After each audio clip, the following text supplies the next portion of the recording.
అందరికీ నమస్తే. నేను ఒక అమ్మ కథ అనే ఎపిసోడ్ని స్టార్ట్ చేశాను. అది ఎందుకంటే ఒక అమ్మ పురిటి నొప్పులు పడి ఒక ఆడపిల్లకు జన్మనిచ్చిందని చెప్పాను కదా.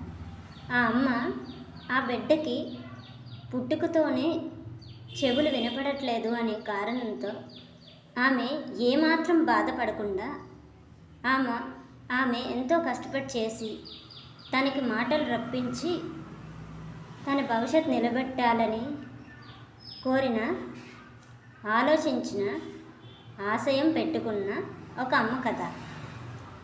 ఇద్దరు ఆడపిల్లల అమ్మ కథ. ఇది ఏమిటంటే పెంచిన బిడ్డ, కన్న బిడ్డ. ఈ బిడ్డలిద్దరినీ సమానంగా చూసుకుంటూ మొదటి బిడ్డకి మంచి భవిష్యత్తు, అందరిలో కలివిడితనం నేర్పించాలి, మంచి చదువు ఇప్పించాలి అని ఆశపడిన అమ్మ కథ. రెండవ బిడ్డకి మాటలు రప్పించి మంచి భవిష్యత్తు ఇవ్వాలి అని కోరిన అమ్మ కథ. భర్తను ఎదిరించిన, పిల్లల భవిష్యత్తు కోసం పోరాడిన ఒక అమ్మ కథ.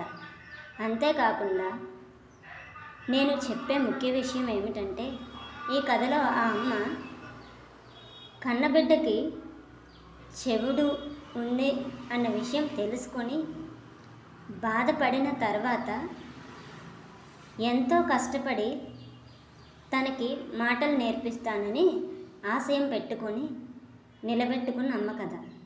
నేను ముఖ్యంగా చెప్పేది ఏమిటంటే, చెవుడు ఉన్నదని ఏ పిల్లల్ని, ఏ తల్లిని అన్ని మాటలు మీ పిల్లలకు మాటలు రావట్లేదు, ఏంటిదంతా మాటలు రావు, ఏదో ఒక స్కూల్లో పడేయండి అని బయట వాళ్ళతో అనిపించుకోకుండా ఆ తల్లి గట్టిగా నిలబడి ఆ పిల్ల భవిష్యత్తు కోసం నిలబడిన ఒక అమ్మ కథ.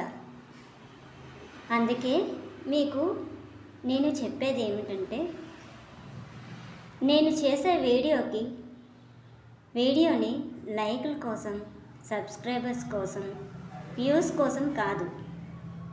నేను చాలామంది యూట్యూబ్ ఛానల్ చూసేటప్పుడు కామెంట్స్లో పెడుతున్నారు, మా పిల్లలకు మాటలు రావట్లేదు, ఏదైనా చెప్పండి. అంతేకాదు, టీవీ షోస్, ప్రోగ్రామ్స్లో కూడా మా పిల్లకు మాటలు రావట్లేదని ప్రోగ్రామ్స్లో తీసుకొచ్చి అవార్డ్స్ ఇప్పించడం కాదండి, ఆ తల్లి పోరాడడం బట్టి ఆ బిడ్డకు మాటలు వస్తాయి.